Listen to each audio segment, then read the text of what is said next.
ओम शांति, नमस्कार, आप सभी का बहुत-बहुत स्वागत है आज के इस बातें मुलाकातें कार्यक्रम में। आशा करता हूँ आप बिल्कुल हेल्दी, वेल्दी और हैप्पी होंगे और बहुत ही अच्छा लग रहा है हमें और खुशी हो रहा है कि आज के इस शाम में हमारे साथ विशेष जय भाई हमारे साथ जुड़े हुए हैं, जिनसे हम लोग विशेष बातें करेंगे और उनका बहुत दिल से स्वागत है।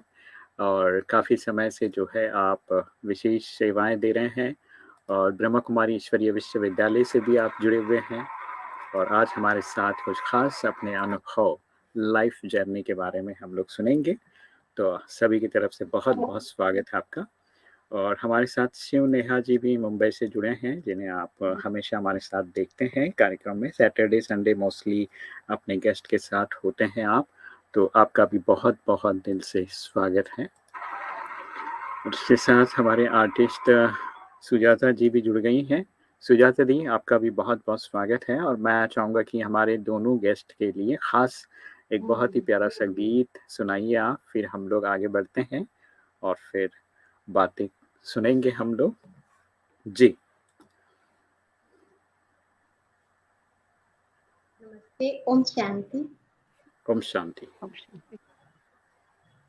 मैं आज मुरली जो भगवान के महावाक्य मुरली का जी। महत्व कितना है उसके आधार से गीत गाऊंगी।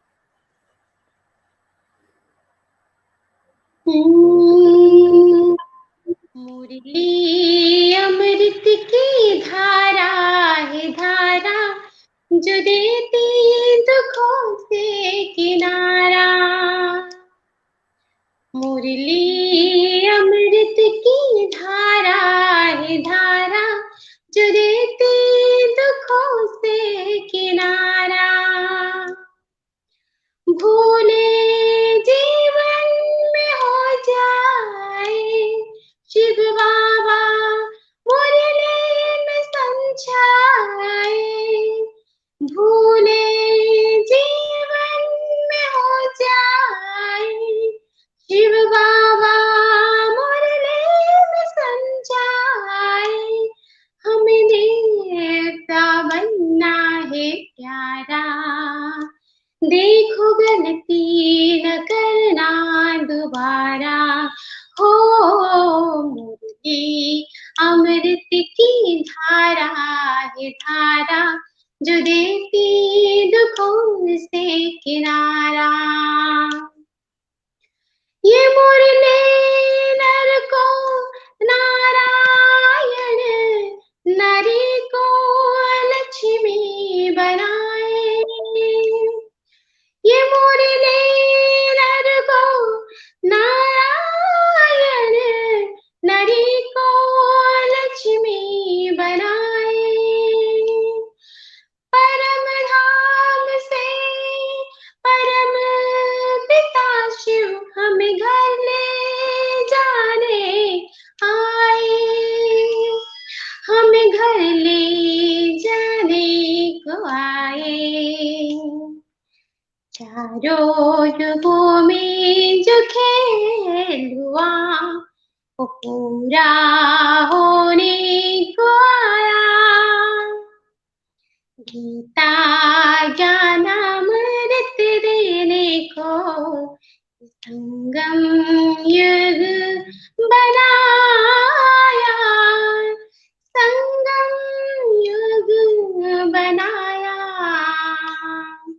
मुरली अमृत की धारा है धारा जो देती दुखों से किनारा। पंचामृत जल अग्नि पवन धरती और गगन है।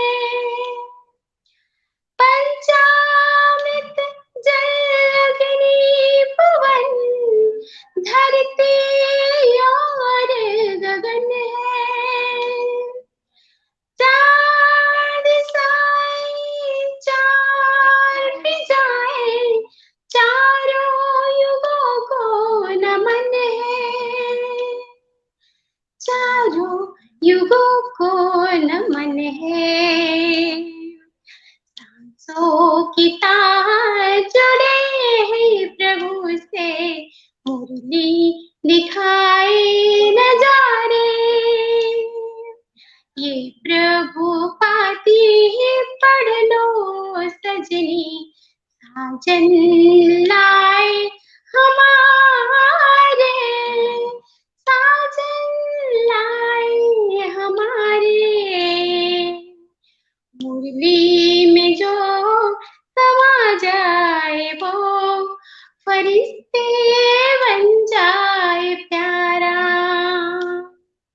मुरली अमृत की धारा है धारा, जो देती दुखों से किनारा।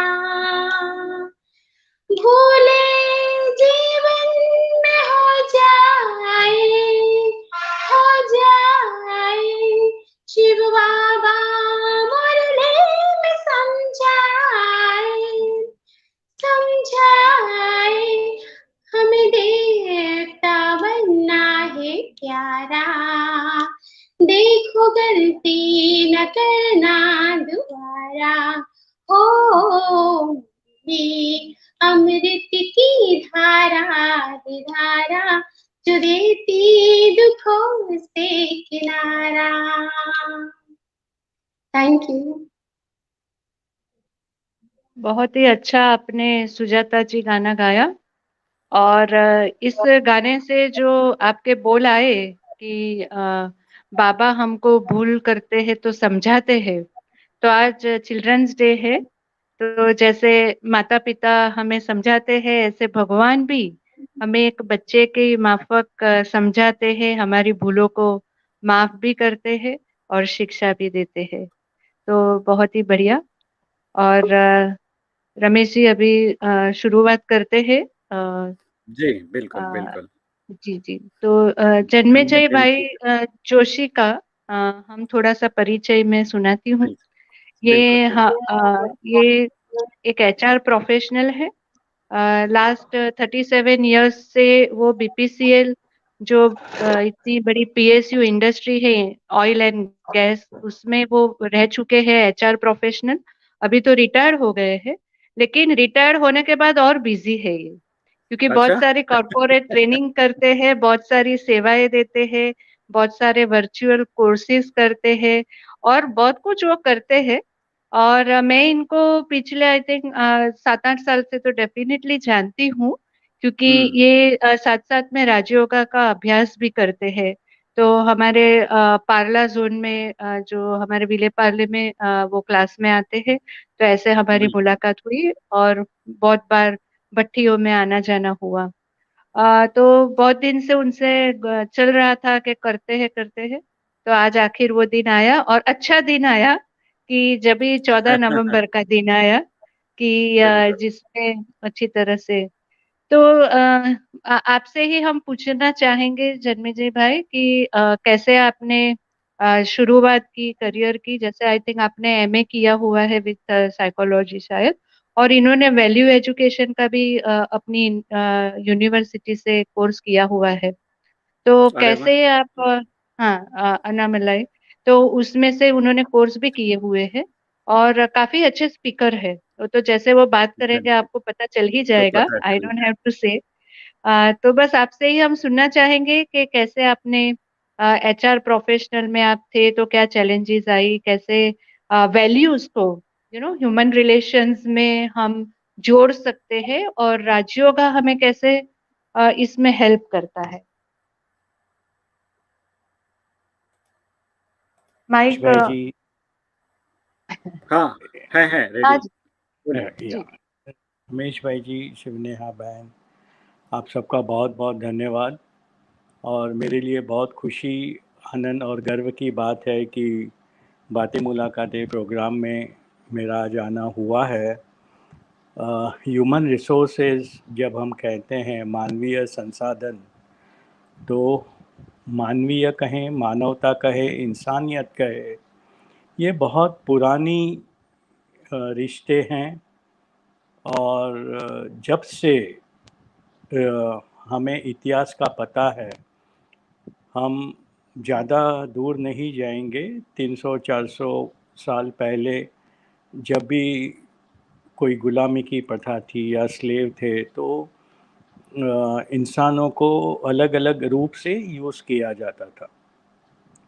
मगर जब से ये इंडस्ट्रियलाइजेशन शुरू हुआ, करीब 100 वर्षों की बात है, उसके बाद हमने देखा कि ये जो कैटेगरी हुई कि मालिक और उनके लिए काम करने वाले, तो शुरू में 19वीं सदी में हम देखेंगे तो परिस्थितियाँ बहुत ही हार्श थी, कड़ी थी, और जीवन बहुत ही चैलेंजिंग था, चुनौतीपूर्ण था सभी के लिए। तो जब से फैक्ट्रीज बनना शुरू हुआ, तो जैसे इंसानों को यूज़ किया जाता था कि उन्हें आप बुलाओ, कुछ काम दो और उनके बदले में उनको आप जो चाहो वो उन्हें दे दो। तो हम एक 30 वर्ष में देखेंगे कि कैसे चेंजेस होते गए। 1930 से 1950 के बाद बड़ी बड़ी फैक्ट्रियाँ लगनी शुरू हुई, तो लोगों को फिर काम के बारे में थोड़ा ट्रेनिंग मिलने लगा, उनको कॉम्पेंसेशन मिलने लगा। फिर भी उनकी आवाज़ एकता नहीं थी। तो 1950 से 1980 के बीच और भी नए नए कारखाने लगे, नए नए डेवलपमेंट्स हुए, तो ये सभी लोग थोड़ा अच्छा कॉम्पेंसेशन, थोड़े अच्छी काम पर ट्रेनिंग, ये सब उन्हें मिलने लगी। और उसके बाद का जो 30 का दशक था, तो उसमें तो बहुत सारे चैलेंजेस आने लगे, संघर्ष आने लगे। और फिर पहले ये ह्यूमन रिसोर्स डेवलपमेंट जो कहते हैं, तो इसके इतिहास में पहले इसे लेबर ऑफिस कहा जाता था। उसके बाद इंडस्ट्रियल रिलेशंस कहने लगे, फिर उसको पर्सनल डेवलपमेंट कहने लगे, फिर ह्यूमन रिसोर्स डेवलपमेंट कहने लगे, एचआर कहने लगे। तो करते करते आज का जो सिनारियो है और आज के बाद आने वाले दिनों का जो सिनारियो है, उसमें बहुत ही अधिक टेक्नोलॉजी, एनालिटिकल स्किल्स जिसे हम कहते हैं, बहुत चुनौतीपूर्ण हैं। और आगे जैसे जैसे हम जाते जाएंगे, वैसे नई नई संरचनाएं, नए नए आयाम, नए नए नीतियाँ, रणनीतियाँ कहें, बनानी पड़ेंगी कि कैसे हम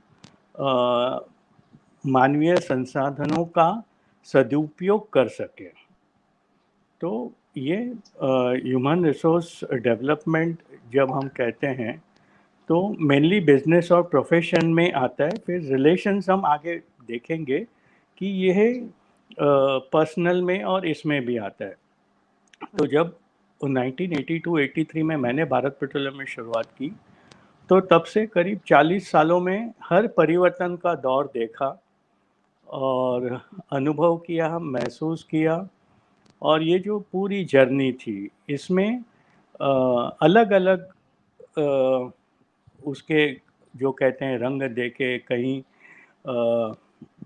कहीं टेंशन, कहीं टकराव, कहीं बदलाव, तो बहुत सारी चीज़ें इसमें क्योंकि हम ह्यूमन कहें तो ये बहुत ही डायनेमिक पहलू है। तो यानी जी जी जी। तो ऐसे ही हम जब आगे बढ़ते रहे, और आज आज जब हम देखते हैं कि सिर्फ रिक्रूटमेंट करना या उनको अच्छा काम देना, अच्छा सैलरी देना, बात यहाँ तक नहीं अटकती है कि अभी तो उन्हें रिटेन करना, अच्छे जो स्किल्स हैं, अच्छे जो हैंड्स हैं, उनको हम कैसे उनकी उम्मीदों पर खरे उतरे, उनकी जो महत्वाकांक्षाएं हैं उनको पूरा करने में हम कैसे ये करें जैसे वो एक कार्यस्थल पर अच्छा योगदान दे सके, परिवार में खुश रहें, और समाज और देश और विश्व के लिए भी कुछ अच्छा कर सके। जी, बहुत ही अच्छी बात आपने बताई। और आजकल तो इंडस्ट्री में ये भी दौर चल रहा है कि जैसे ह्यूमन रिसोर्स जो है अच्छे, उनकी वैल्यू भी बैलेंस शीट में दिखाई जाती है।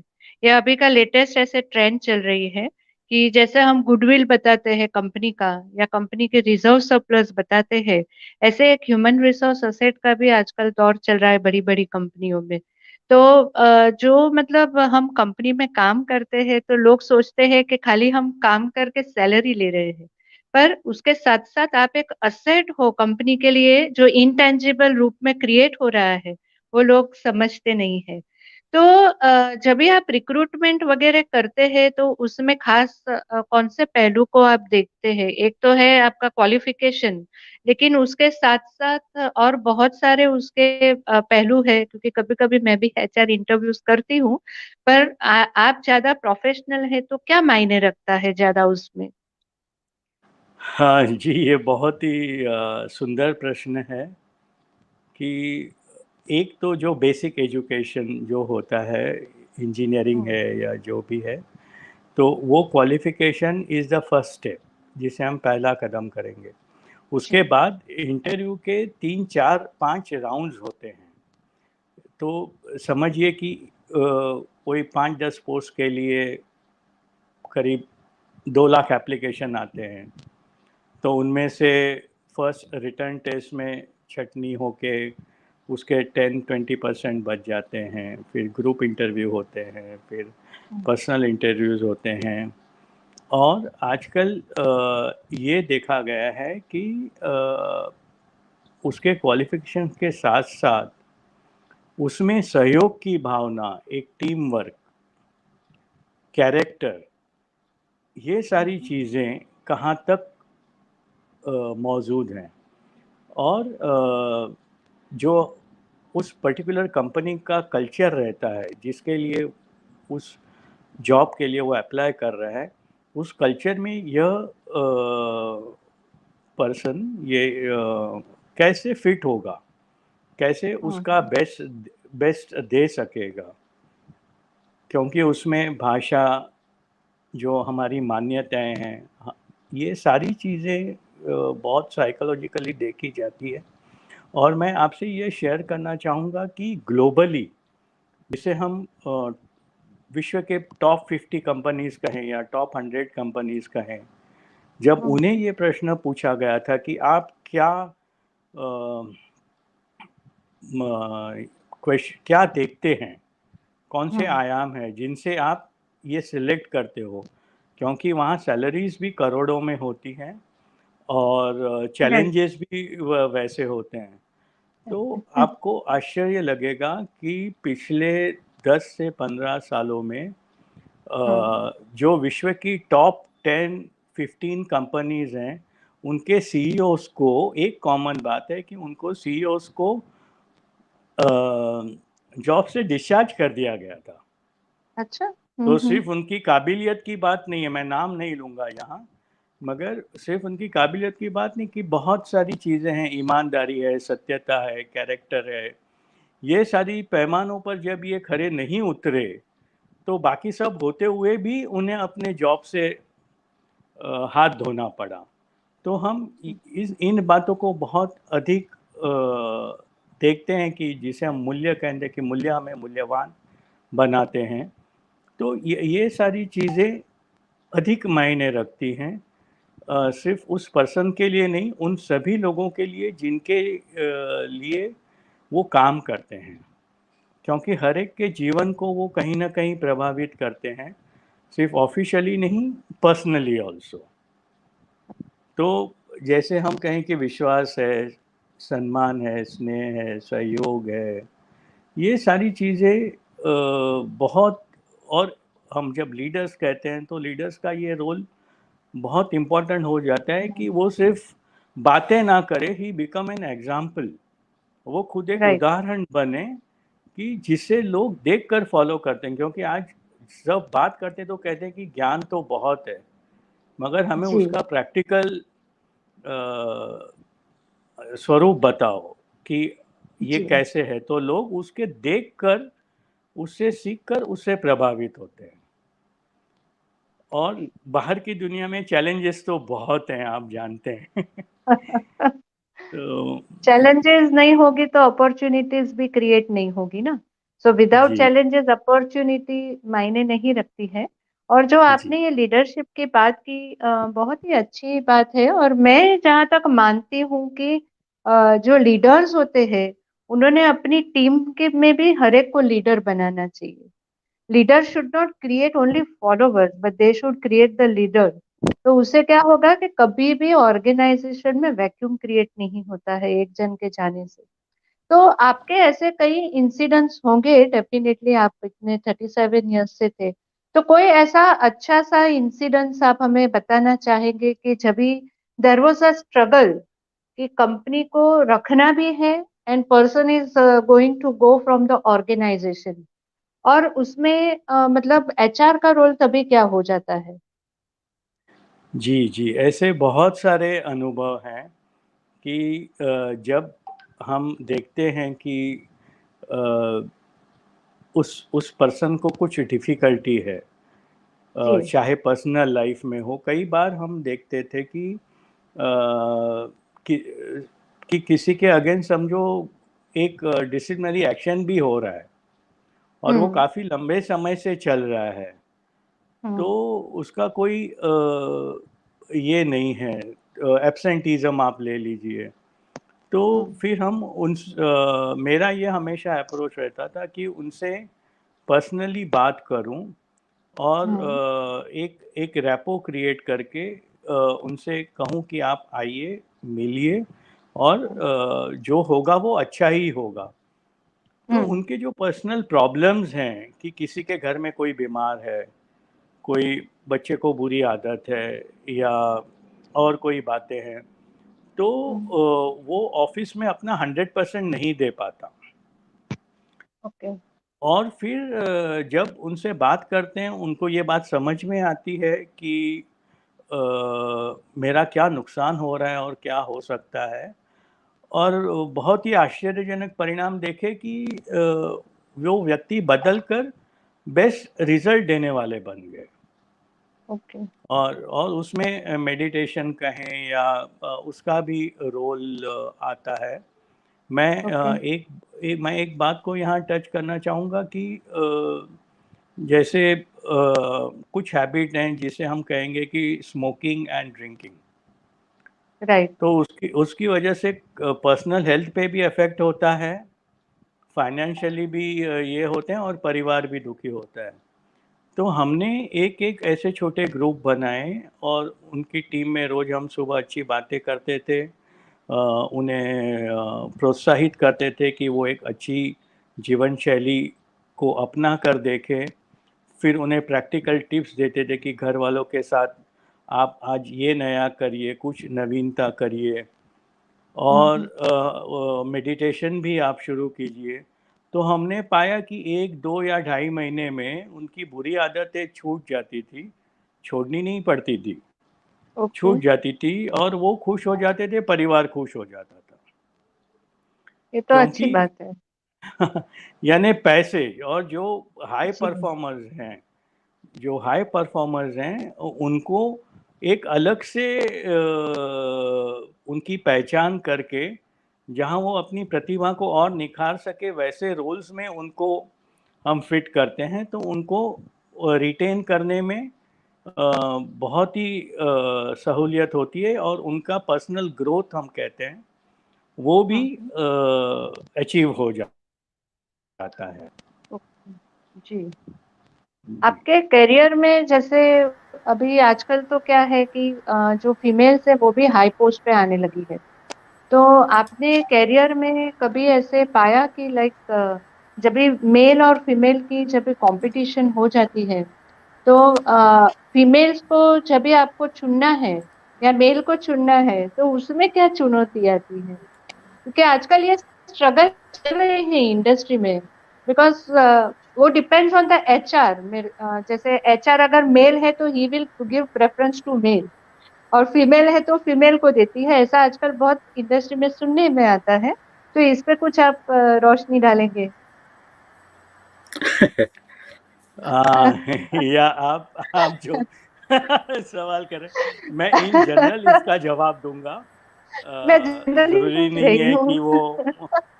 हाँ, नहीं नहीं, इन जनरल जवाब बहुत अच्छा प्रश्न है ये कि आजकल तो फीमेल्स भी बेहतरीन से बेहतरीन क्वालिफिकेशंस, हिम्मत और एक दृढ़ता के साथ एक नया कदम रख रहे हैं।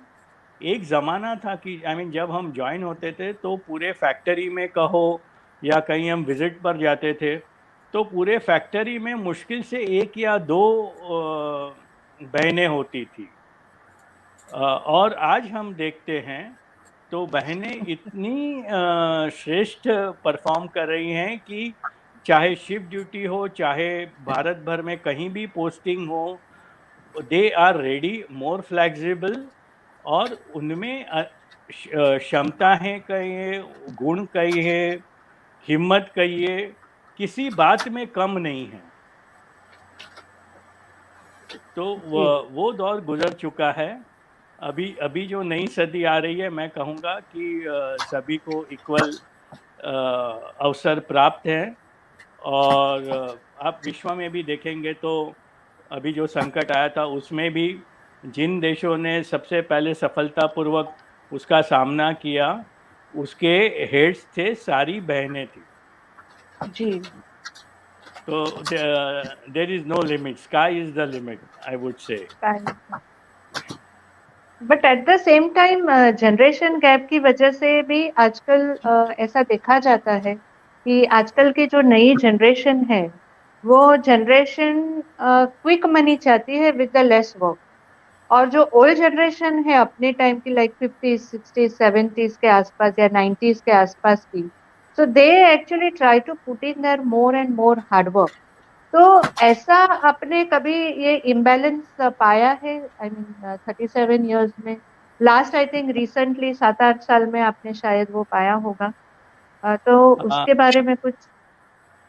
जी जी जी, नहीं ये तो जैसे कहते हैं कि पहले हर 30 साल बाद हम बदलाव देखते थे, फिर हर 10 साल बाद, हर 5 साल बाद। और ये जो हैं इनमें कोई भी गलत नहीं है, सब अलग हैं। हम्म। एक एक जो और जनरेशन गैप कहते हैं वो हमारे मन में ही है ओके। एक्चुअल में, कि जब जब वो देखते हैं तो उनकी टैलेंट जो है मल्टी स्किल कहें, उनके रिजल्ट्स अचीव करने की हिम्मत कहें, आगे बढ़ने की ये कहें, तो वो हम्म। अपना 100% देना चाहते हैं। हम्म। और आजकल अच्छे से अच्छी जॉब को भी छोड़ने में वो हिचकिचाते नहीं हैं। जब हम जी। सीनियर्स की बात करते हैं कि वो एज एक था कि जब हम काफ़ी लंबे समय तक एक कंपनी में कंटिन्यू करते थे, जैसे हमने 37-38 साल तक किया। मगर जो न्यू जनरेशन है वो 2 साल 3 साल 5 साल में जी। अपना दूसरा रास्ता चुन लेते हैं। और जहाँ उनकी अपेक्षाएं होती हैं, उनकी महत्वाकांक्षाएं होती हैं, चाहे वो भारत में हो चाहे विदेश में हो, वो अपना मार्ग चुन लेते हैं। और हम्म। यूथ में मैं कहूँगा कि अथाह शक्ति है। जी। सिर्फ सिर्फ हमें चैनलाइज करना है, हमें ये प्रयत्न करने हैं कि उस शक्ति को सही दिशा में हम कैसे डायरेक्ट करें। हाँ जी। एक एक इंडिविजुअल है, मगर उनको हम सहयोग से, सम्मान से, स्नेह से कैसे हम्म। एक साथ, जिसे हम टीम वर्क कहते हैं, हाँ जी। तो उस टीम वर्क में हम कैसे उनको इनरोल करें, कैसे उनको इन्वॉल्व करें और इवॉल्व करें, तो जी। वो आगे बढ़े। और जैसे आपने कहा कि एसेट, तो ये कोई कंपनी की नहीं, समाज की नहीं, पूरे देश के, पूरे विश्व के लिए एक बहुत बड़ी एसेट है। एक ऐसा धरोहर है कि अ, उनमें पूरी दुनिया को बदलने की शक्ति है। जी। मैं तो ये कहूँगा नहीं कि हाँ जी, बहुत अच्छी क्या। बात आपने शेयर की। और जैसे आपने सही कहा कि आजकल की जो मल्टी स्किल्स है वो बहुत काम आती है जॉब में भी, और इनफैक्ट अभी सब जन को मल्टी स्किल करना ही पड़ता है, मल्टी स्किल नहीं तो जॉब में हम लोग ये नहीं कर सकते, क्योंकि इतनी एडवांस टेक्नोलॉजी आ रही है, इतनी एडवांस चीजें हो रही है, तो उसमें अगर मल्टीटास्क नहीं रहे तो कर नहीं सकते। पर जैसे आपने कहा कि जो फ्रिक्वेंटली जॉब चेंज कर देते हैं, कि जो मतलब पोजीशन का भी ये नहीं ख्याल करते हैं, तो क्या उनकी जो सीवी तैयार होती है उसमें स्टेबिलिटी की इश्यू नहीं आती है? जैसे जब भी किसी की प्रोफाइल देखी जाती है या सीवी, तो उसमें हम स्टेबिलिटी भी देखते हैं। अगर ज्यादा टर्नओवर ऑफ द जॉब है तो वो स्टेबिलिटी में उसके मार्क्स कम हो जाते हैं, तो तभी इन लोगों को कैसे बैलेंस किया जाता है, मतलब हाउ यू एक्चुअली इवेल्युएट? इसमें दो तीन पहलू हैं। एक तो जैसे देखा कि अगर कोई स्पेशलाइज स्किल है तो उसे हम्म। हम उस प्रकार का रोल देकर उसकी महत्वाकांक्षाएं को एक प्लेटफॉर्म दें। जी। दूसरी बात है कि हमारे कार्यस्थल पर हम एक ऐसा माहौल क्रिएट करें कि हम्म। जिनमें वो साथ आकर काम के साथ साथ अन्य चीज़ों में भी इन्वॉल्व हो। जैसे हमारे कंपनी में बहुत सारे इनोवेशंस और नए नए ये होते रहते हैं कि जी। जिससे नए नए प्रयोग होते रहते हैं। जैसे हम्म। आइडियाज़ है या ऐसे अनेक प्लेटफॉर्म है। अगर कोई अच्छा गीत गाता है, कोई अच्छा हम्म। म्यूजिशियन है, किसी को ड्राइंग का है, किसी को ट्रैवलिंग का है, किसी को फोटोग्राफी है, तो ऐसे जी। फोरम भी बनाए गए हैं कि जिसमें वो जुड़ कर रहे हैं। जी। जब तक वो अपनेपन का अनुभव करेंगे, they will not try to leave. Right. सही ये बात। ये एक पहलू है कि जहाँ उन्हें एक कोई कनेक्ट अनुभव नहीं होता एक दूसरे से, तो हम्म। वो ये कहते हैं। और सबसे महत्वपूर्ण बात आती है वैल्यूज़ की, कि हमारे कंपनी में, हमारे कॉरपोरेट कल्चर में किन वैल्यूज़ को महत्व दिया जाता है। हर एक कंपनी हम्म। का एक वैल्यू स्टेटमेंट होता है, और ये स्टेटमेंट ऐसा नहीं कि जो 10 अच्छे वाक्य लिखकर दीवार पे चिपका दिए, नहीं, उसका हम प्रैक्टिकल यूज़ कितना कर रहे हैं।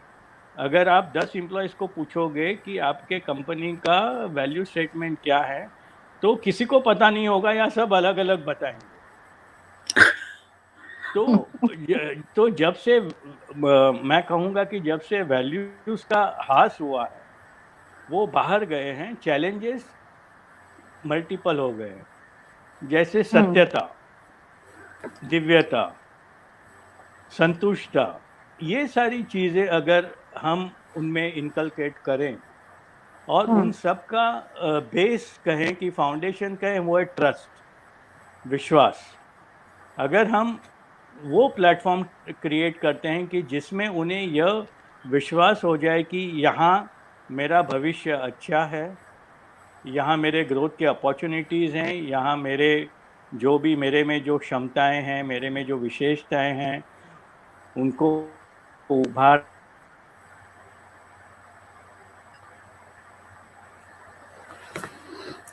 हाँ। हेलो जन्मजय भाई, शायद नमस्कार। नेटवर्क। आप सुन रहे रेडियो मधुबन 90.4 एफएम। शायद उनका नेटवर्क इशू है थोड़ा सा। तब तक हम लोग महेश जी से एक खूबसूरत गीत सुन लेते हैं। महेश जी, स्वागत है आपका।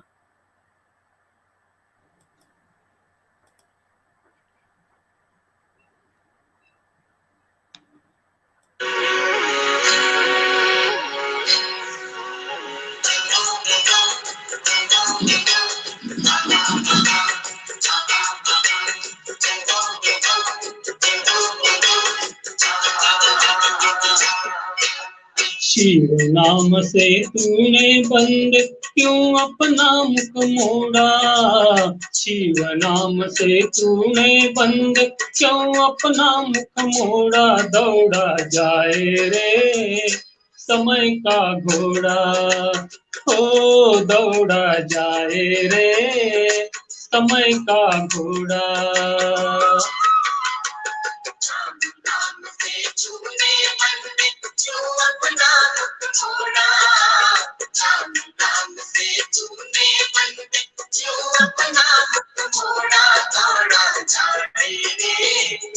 समय का घोड़ा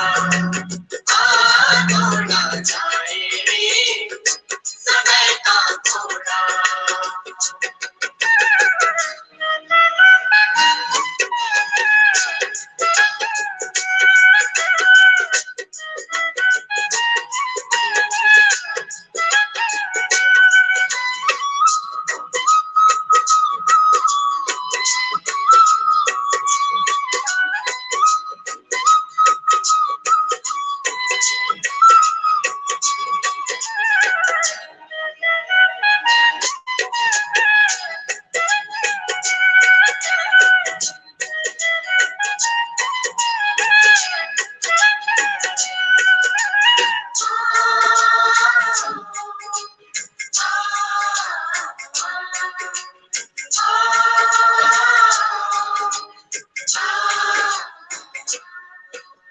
एक दिन बीता खेल कूद में, एक दिन मौज में सोया। देख बुढ़ापा आया तो क्यों पकड़ के लाठी रोया। अब भी राम सुमिरल नहीं तो, अब भी राम सुमिरल नहीं तो, पड़ेगा काल हथौड़ा। दौड़ा जाए रे समय का घोड़ा, ओ दौड़ा जाए रे समय का घोड़ा। शिव नाम से तूने बंद क्यों अपना मुख मोड़ा। शिव नाम से तूने बंद क्यों अपना मुख मोड़ा। दौड़ा जाए रे समय का घोड़ा, ओ दौड़ा जाए रे समय का घोड़ा। नाम से तूने बंद क्यों अपना मुख मोड़ा। नाम से तूने बंद क्यों अपना मुख मोड़ा। दौड़ा जाए रे समय का घोड़ा, दौड़ा जाए रे समय का घोड़ा।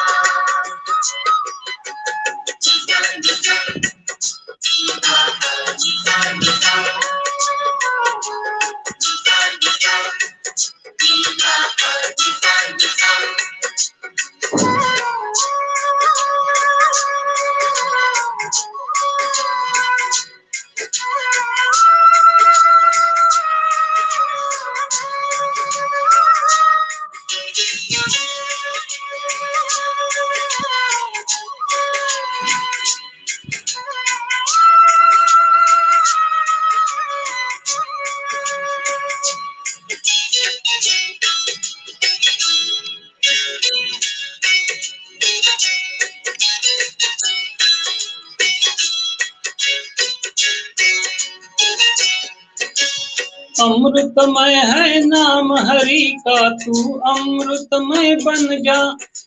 मन में ज्योत जला ले तू, कसमरी के रंग में रंग जा।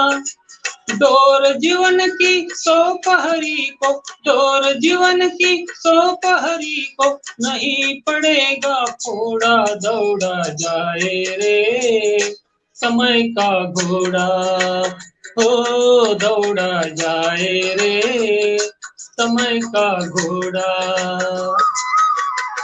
शिव नाम से तूने बंद क्यों अपना मुख मोड़ा। शिव नाम से तूने बंद क्यों अपना मुख मोड़ा। दौड़ा जाए रे समय का घोड़ा, ओ दौड़ा जाए रे समय का घोड़ा। नाम से तूने बंद क्यों अपना मुख मोड़ा। नाम से तूने बंद क्यों अपना मुख मोड़ा। दौड़ा जाए रे समय का घोड़ा, दौड़ा जाए रे समय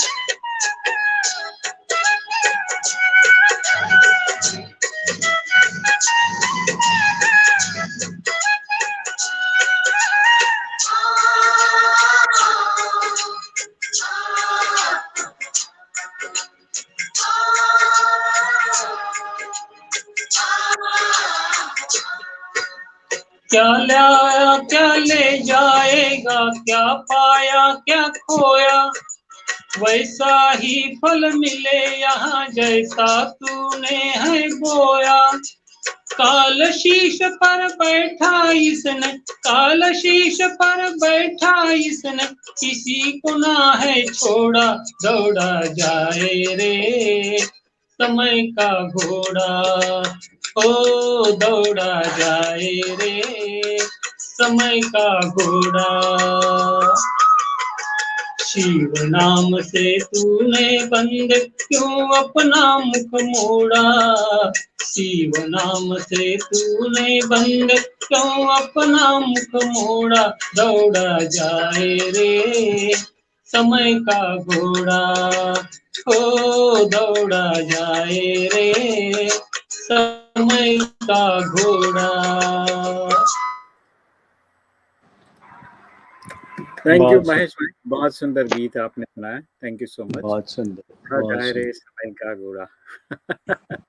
निश्चित तौर पे समय को कोई नहीं पकड़ सकता। दुनिया के अंदर दो ही पावरफुल क्या कहते हैं शक्तियां हैं, एक समय है, एक भगवान है। दोनों को रोक नहीं सकता, पकड़ नहीं सकते कोई, और वो दोनों जीवन में बहुत अच्छे हीलर भी हैं, कल्याणकारी हैं। इसलिए वो हर जगह जहाँ पर हम लोग मनुष्य की ताकत रुक जाती है या कुदरत की ताकत रुक जाती है, तो उसे फिर से रिपेयर करके उनका जो है नवीनीकरण करके उन्हें वापस जो है चलाते हैं। तो इसीलिए उन दोनों को ही मेन हीलर्स कहा गया है। तो आइए फिर से जन्मजय के साथ हम लोग जुड़ जाते हैं, और मैं चाहूँगा कि आप जैसे बातें हो रही थी वैल्यूज़ के बारे में, एचआर डिपार्टमेंट में आप विशेष रूप से सेवा देते हैं, जहाँ पर मानव क्षमता को और उसको एक क्या कहते हैं उनकी क्षमता का यूज़ करते हुए उनको सम्मान मिले, ये दोनों चीज़ें होती हैं। कई बार चीज़ें जो है बड़ी वो चीज़ें तो पैसों से नहीं होता है निश्चित तौर पे। तो that is not the point कि कितना पैसा हम लोग कंपनी दे रहा है। तो वो अगर कंपनी सोचती है कि हम लोग पेमेंट अच्छा दे रहे हैं, तो फिर बाकी चीज़ों का केयर क्यों करें? तो वो मायने नहीं रखता है। तो इसीलिए हमें जो है वहाँ पर वैल्यू एडिक्शन का जो इम्पोर्टेंट रूल आता है, वो इम्पोर्टेंट है, जिसके बारे में हमने चर्चा की। अब आइए आगे बढ़ते हैं। मैं चाहूँगा कि आप इस फ़ील्ड में आपका कैसे आना हुआ एचआर में? बाकी भी बहुत सारी चीज़ें थी, आप एमबीए किए हैं तो अलग-अलग फ़ील्ड में जा सकते थे, अपना खुद का भी सेटअप शुरू कर सकते थे। तो ऐसा क्या स्टोरी रहा कि आप इसी फ़ील्ड में आए और फिर बाद में चीज़ें बनी?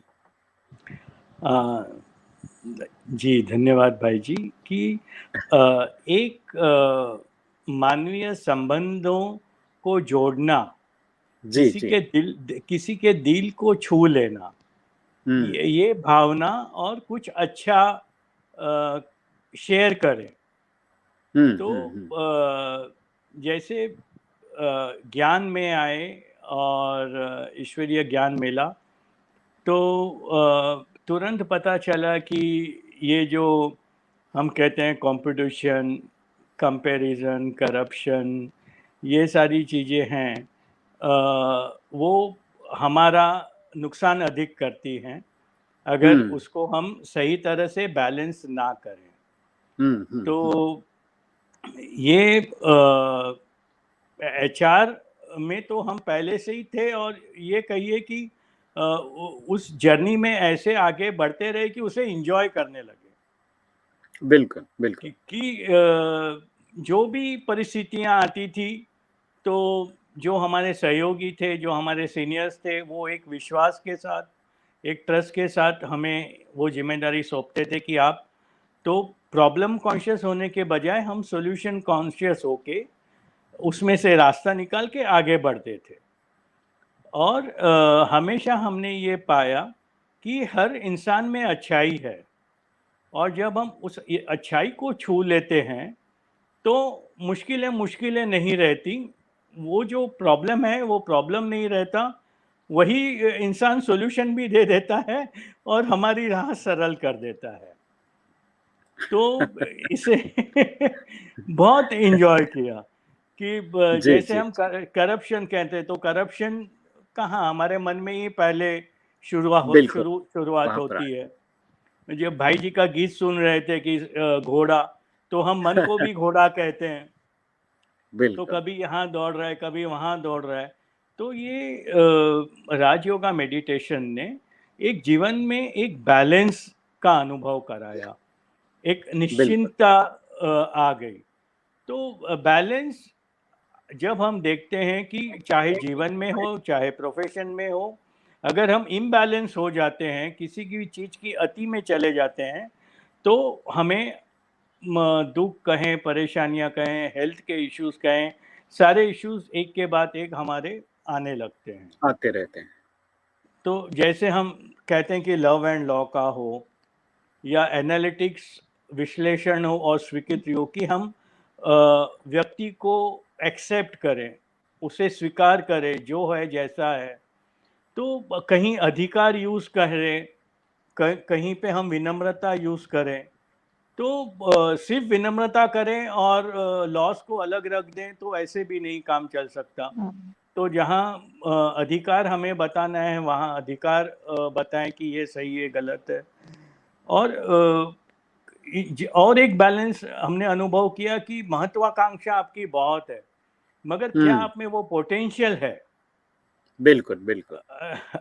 तो वो भी हम देखते हैं कि संतुष्ट, जैसे आप बहुत अच्छी बात कह रहे थे भाई जी के पैसा कमाना, धन कमाना, तो आपके दिमाग में, जाहो जहन में कोई ऐसी संख्या है कि इतना मेरे पास आ जाए तो मैं संतुष्ट हो जाऊंगा? तो वो अगर अगर वो संतुष्टता वो थेरेपी काम नहीं करती हैं क्योंकि वो अमाउंट आने के बाद फिर से लगता है कि इसका डबल होना चाहिए। क्योंकि वो तो रॉन्ग थेरेपी हुआ क्योंकि वो कैलकुलेशन जब भी आता है, कैलकुलेशन नेवर एंडिंग उसका जो है ना वो उस रीच पे नहीं जा सकते हम लोग और हमारी क्षमता जो है छोटी है, लेकिन वो कैलकुलेशन वाली बात आती है तो रॉन्ग थेरेपी हो जाता है। लेकिन मैं यस संतुष्ट रहूँ ये अगर आप पहले रखते हैं, बाद में आंकड़े रखते हैं तो you will be a winner. आप जी, संतुष्ट रहेंगे और जितना पैसा यस। मिलेगा उसमें खुशी बाँटेंगे। तो और बहुत ही वो अच्छी बात बहुत है, जी, जो जो बहुत है, जो हाँ, वो बहुत है। आप क्योंकि एक एक भाई जी एक रिसर्च हुई थी, जी, यानी है उसका डाटा अवेलेबल, क्योंकि ये सारी बिल्कुल, लोग ऐसे एक्सेप्ट नहीं करते कि जब तक बिल्कुल, उसे बिल्कुल। रिश्तों की इंसान जिंदगी भर में जितना धन कमाता है उसका 80% छोड़ के जाता है। छोड़ के ही चला जाता है और 20% में भी 10% या 5% ही वो यूज़ करता है, बाकी तो साथी वाले को लगा देता है। तो कहने का भाव यही है ना कि भगवान ने आपको कैलकुलेशन के साथ नहीं भेजा, भगवान ने प्यार देके भेजा, खुशी यस से भेजा आपको, संतोष के साथ भेजा।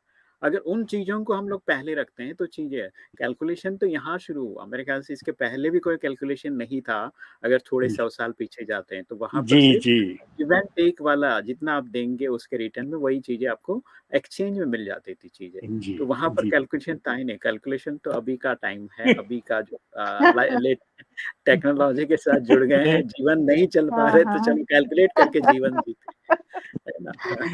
तो सही है। वो और चीज़ें तो निश्चित तौर पे हैं। नहीं, और एक हमारे मेन जो बाधा आती है, बैरियर आता है, वो है मैं और मेरा, बिल्कुल, बिल्कुल। कि सिर्फ मैं ही खुश रहूं, मुझे ही मिले।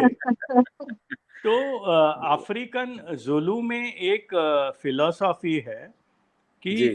जिसमें उबंटू कहते हैं उसे। ओपन हुँ, या हुँ, हुँ। हाँ, तो जिसमें कहते हैं कि हम हैं तो मैं हूं, मैं हूँ। हुँ, यानी मैं हूं तो सब है ऐसे नहीं। सब है ऐसा नहीं है। हाँ, कि I am because we are. सही तो बात है।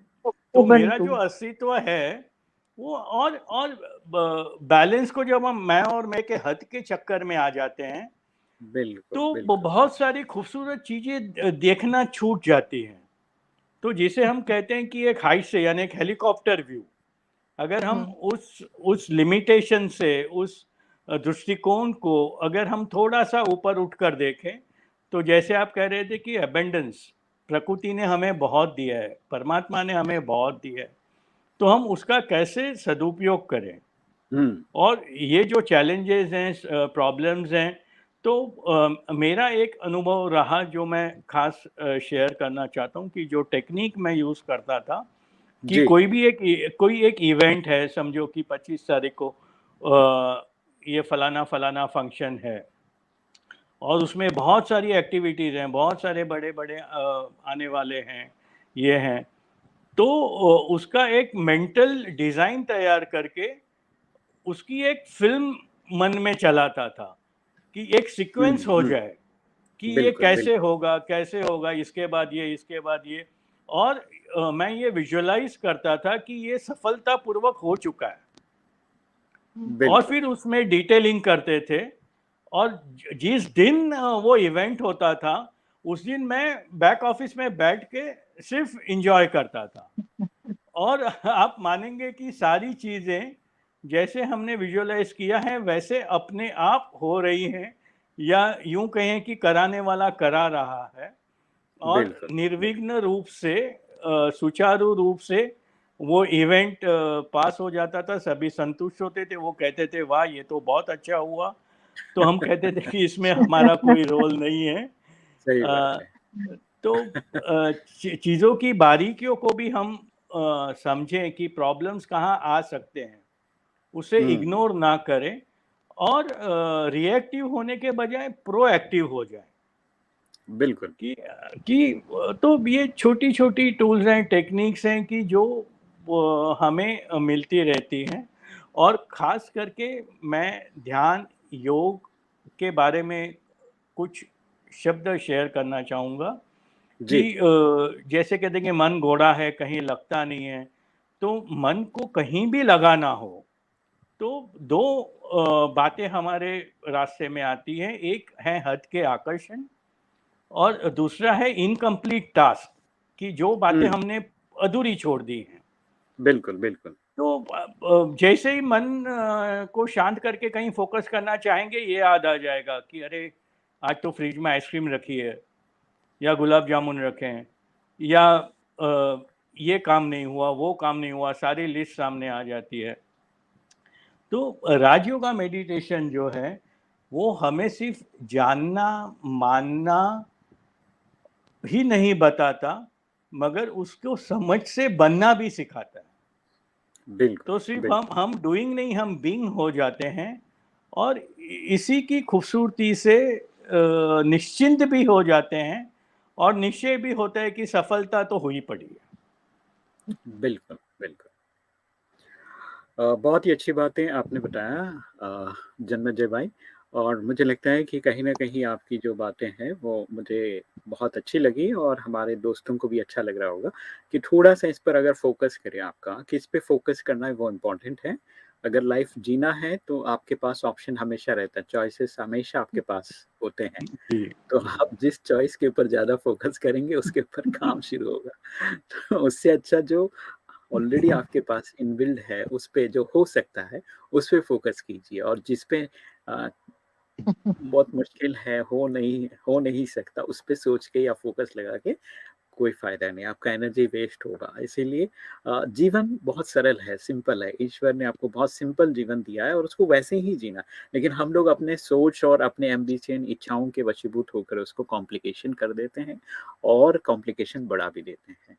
तो इसीलिए ज़रूरी है कि उन सारी चीज़ों को बहुत सिंपल लाइफ़ है आपका, सिंपली तरह से आपको जीना चाहिए और अगर इस चीज़ को छोड़ देते हैं, तो बड़ा मुश्किल होता है।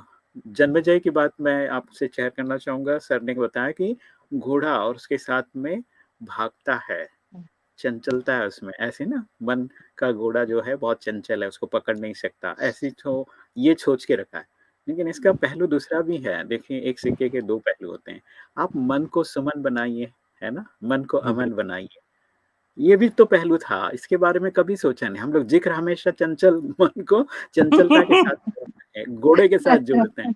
अरे मेरे भाई आपका मन सुमन भी बन सकता है, आपका मन अमन भी बन सकता है, आपका मन सबसे बड़ा दोस्त बन सकता है। मन जीते जगत जीत भी गीता में कहा गया है, तो कैसे जीतेंगे? क्या उसको चंचल बोल के जीत पाओगे? कभी नहीं जीत पाओगे, ज़िंदगी भर हारोगे। तो वही हो रहा है। अगर उसको सुमन बना लें तो ज़िंदगी भर आपका विजय होगा और विजय बनना आपका अधिकार है और वो आपको है, सरल है।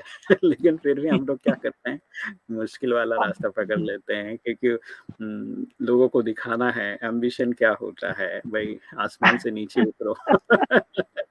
तो सही वो है। सारी चीज़ें जो है कहीं न कहीं हमारा जो है फ़िल्मी स्टाइल वाली बात हम लोग याद कर लेते हैं क्योंकि उसका भी प्रभाव पड़ जाता है। तो आप ऑलरेडी हीरो हो, आपको फ़िल्म का हीरो नहीं बनना है, आप तो रियल जी, जीनियस हीरो है, ईश्वर ने आपको बना के भेजा है। बहुत सुंदर आपको ईश्वर ने जो है इस संसार में भेजा है, तो आप ऑलरेडी एक्टर हो।